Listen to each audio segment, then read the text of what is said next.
होगा, लोगों को कौन कौन से अधिकार मिलेंगे। संविधान सभा ने हजारों विषयों पर बहस की, हजारों संशोधन आए, कुछ माने गए, कुछ नहीं माने गए। इसी दिन यानी 25 नवंबर को डॉक्टर भीमराव अंबेडकर ने संविधान सभा में ऐतिहासिक भाषण दिया। डॉक्टर भीमराव अंबेडकर संविधान बनाने वाली समिति के अध्यक्ष भी थे। राष्ट्रपति महोदय, सर, मैं ड्राफ्टिंग कमेटी द्वारा निश्चित की हुई संविधान की रूपरेखा को प्रस्तुत करता हूं और निवेदन करता हूं कि इस पर विचार किया जाए। डॉक्टर अंबेडकर ने संविधान सभा में अपने भाषण में भारत के भविष्य को लेकर कई बातें कही और कुछ आशंकाएं भी जताईं। डॉक्टर अंबेडकर के संविधान सभा में अंतिम भाषण की काफी अहमियत आज भी मानी जाती है। मैं यहाँ पर संविधान की अच्छाइयाँ गिनाने नहीं जाऊंगा, क्योंकि मुझे लगता है कि संविधान कितना भी अच्छा क्यों न हो, वो अंततः बुरा साबित होगा अगर उसे इस्तेमाल में लाने वाले लोग बुरे होंगे। डॉक्टर अंबेडकर ने अपने भाषण में राजनीति में भक्ति और नायक पूजा की परंपरा पर गहरी चोट की। हमें जॉन स्टुअर्ट मिल की उस चेतावनी को ध्यान में रखना चाहिए जो उन्होंने उन लोगों को दी है जिन्हें प्रजातंत्र को बनाए रखने में दिलचस्पी है। मतलब अपनी स्वतंत्रता को एक महानायक के चरणों में भी समर्पित न करें या उस पर विश्वास करके उसे इतनी शक्तियां न दे दें कि वो संस्थाओं को खत्म करने में समर्थ हो जाए। डॉक्टर अंबेडकर कहते हैं कि देश की महान शख्सियतों के प्रति कृतज्ञ रहने में कुछ भी गलत नहीं है, लेकिन इन महान शख्सियतों के प्रति हम कितना कृतज्ञ रहें, इसकी भी कुछ सीमाएं हैं। इसके लिए डॉक्टर अंबेडकर ने आयरिश देशभक्त डैनियल ओकॉमेल का उदाहरण दिया।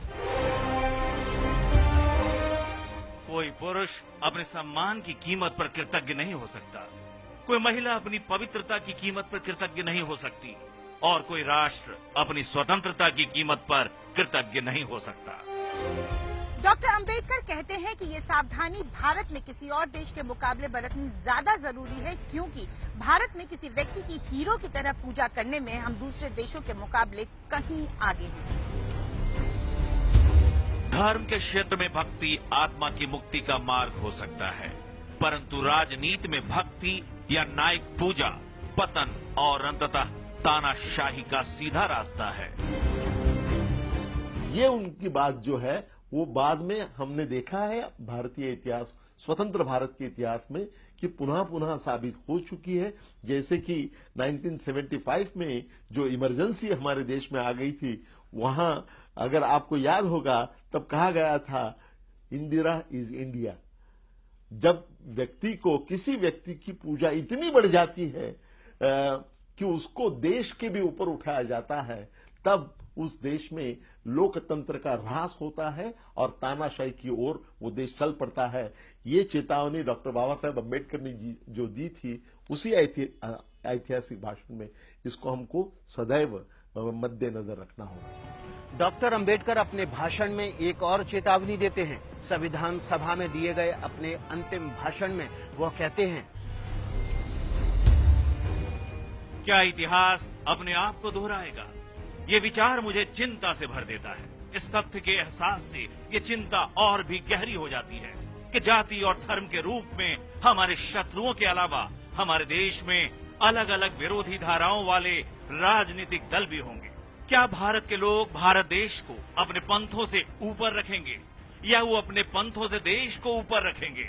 मैं नहीं जानता, पर इतना तो निश्चित है कि अगर पार्टियां अपने पंथ को देश से ऊपर रखती हैं तो हमारी आजादी दूसरी बार खतरे में पड़ जाएगी और शायद हमेशा के लिए वो खो जाएगी। ये विविधता में हमारी एकता को बनाए रखना यह हमारे देश के लिए सबसे महत्वपूर्ण बात है। अगर कोई पंथ, कोई धर्म अपने आप को देश के ऊपर उठाना चाहेगा तो उस देश का, हमारे देश का पतन होने में कोई देर नहीं लगेगा। ये उनकी चेतावनी थी। डॉक्टर अंबेडकर अपने भाषण में एक और अहम चेतावनी देते हैं। वो कहते हैं कि सामाजिक स्तर पर हमारे पास एक समाज है जो असमानता के सिद्धांत पर बना हुआ है, जिसका अर्थ है कि कुछ लोगों के लिए विकास है और कुछ लोगों के लिए क्षरण। आर्थिक दृष्टि से हमारे पास एक ऐसा समाज है जिसमें कुछ लोगों के पास तो धन है, लेकिन कुछ लोग गरीबी में रहने के लिए मजबूर हैं। 26 जनवरी 1950 को हम विरोधाभासों से भरे जीवन में प्रवेश करने जा रहे हैं। राजनीति में हमारे पास समानता होगी, परंतु हमारे सामाजिक और आर्थिक जीवन में असमानता होगी। राजनीति में हम एक आदमी एक वोट और हर वोट का एक ही मूल्य इस सिद्धांत पर चल रहे होंगे, परंतु हमारे सामाजिक और आर्थिक ढांचे के कारण हम हर आदमी को समान महत्व देने के सिद्धांत को नकारते रहेंगे। विरोधाभासों से भरे इस जीवन को हम कब तक जीते रहेंगे? हम अपने सामाजिक और आर्थिक जीवन में कब तक समानता को नकारते रहेंगे?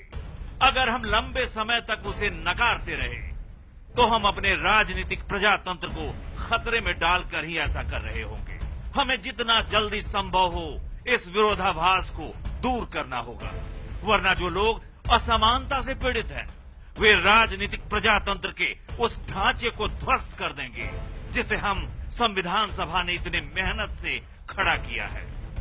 कि हमारे देश में जो राजकीय प्रजातंत्र जिसकी प्रतिष्ठापना तब हो रही थी, वो प्रजातंत्र राजनीतिक रूप तक सीमित नहीं रहना चाहिए और वो राजनीतिक प्रजातंत्र को जितने जल्दी हो सके उतने जल्दी सामाजिक प्रजातंत्र में और आर्थिक प्रजातंत्र में उसको परिवर्तित करना होगा।